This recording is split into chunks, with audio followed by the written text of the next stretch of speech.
Hey everybody, Nick here, and today we're going to do a little disassembly and maintenance on this little big guy right here. This is the WE Knives Ferrum Malice. So, this is not the first time I've filmed this video. I've told you all that I am hashtag not a brilliant man, but sometimes I really mean it.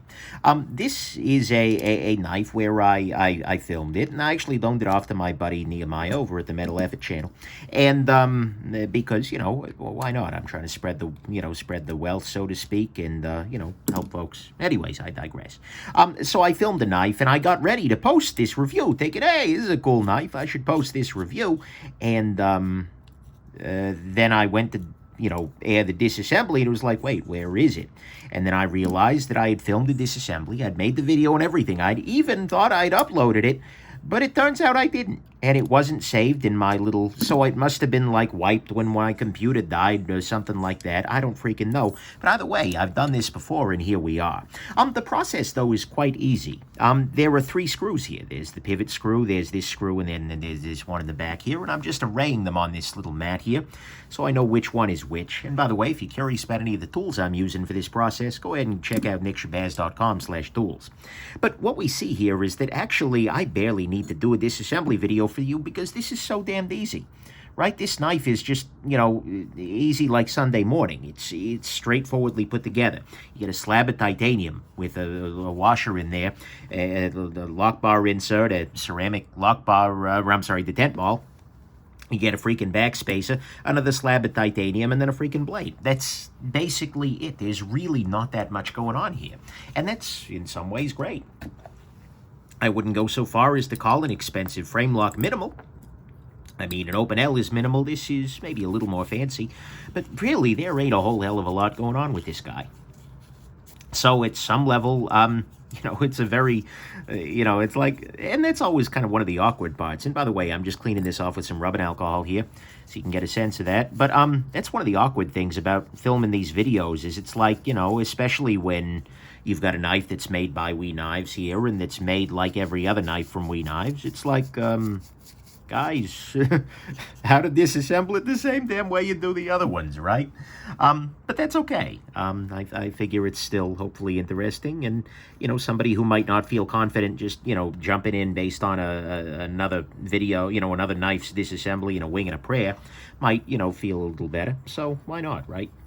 Plus, hey, it's content, which some people appreciate. But anyways, all I'm doing here is I'm cleaning this guy up. Like I said, using some rubbing alcohol on a little swatch here, cleaning off the bearings. I think I already did this, but in case I didn't, because we've already shown that I'm not a brilliant man, then I'm going to go ahead and, do it again. What we see here is that this guy has been carried and used, about my normal amount, plus whatever, my buddy Nehemiah put into it, so to speak. And so we can see, the normal signs of wear, namely like a detent ball. The path here is being worn, a little bit of a bearing race being worn, but, that's completely reasonable. That's how this works, basically. And aside from that, heck, I'll clean off the blade. And, why not? Well, I'm in here, right? Again, just using some rubbing alcohol. Rubbing alcohol is great because it, among other things, it cuts down tape residue. And for me, that's probably the most common reason I'm reaching for a pocket knife in my daily life is on, boxes and envelopes and that kind of thing. There are other uses, certainly, but, boxes my knives tend to get tapey more than they get, muddy or, full of, I don't know what people get their knives full of, but I'm sure it's fascinating, and I probably don't want to know all of it. Anyways, I digress. But rubbing alcohol's great for that.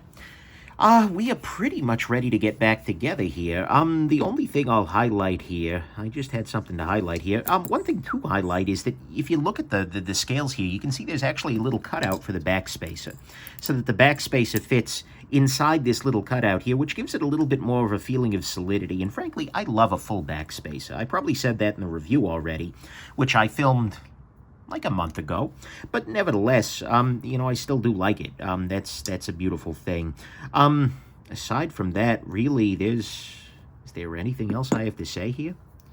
No, it's a simple freaking knife. Simple thing done well, can't argue with that.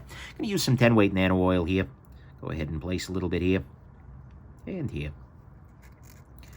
recently a maker, Liang Ma, who is, excellent knife maker, makes some great pieces, posted something on his, I think, Instagram, basically saying, you only need 1 drop of lubrication for any given pocket knife in the bearings.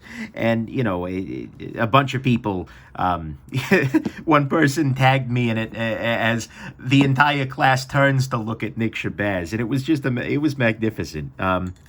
And I guess my only response is need and want to do different things there, Leon. But nevertheless, it's always worth remembering that I do over-lubricate things. That's the nature of my being.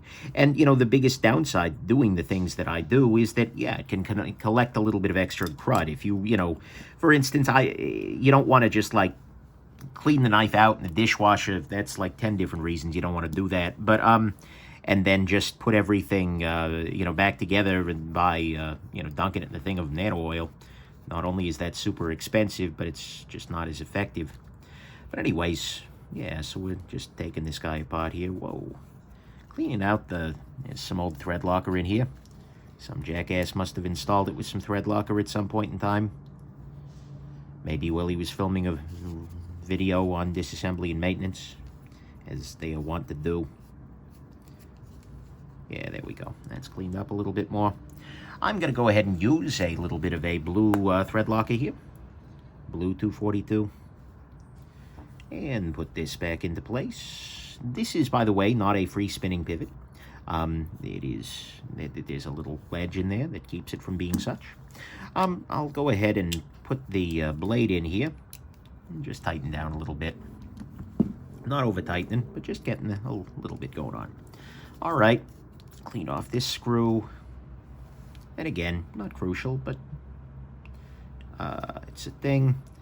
Reinstall. I don't actually expect this is going to run a whole heck of a lot better, but maybe I'll be surprised. That is one nice thing about pocket knives, and actually that's one unfair thing about my channel, is that because a lot of, especially these days, now that I'm looking partly for just reasons of caution, right? I'm looking at a lot more stuff that's relatively fresh from the factory. I can already tell a little, oh wait. Little detent play. But anyways, when things are fresh from the factory, that's great, and that you know that no one has hurt the knife, so to speak. But it also, yeah, that'll do. Centering's dead on.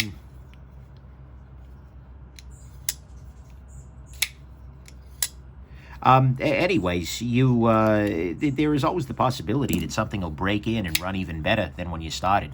And that was too loose, so I'll tighten it back up just a tad here. And so, there's a possibility that in 6 months, somebody uses this, carries it daily, as I can see them very easily doing, that it'll run even better than it is right now. It'll, smooth out the detent ball path, bearing races, etc.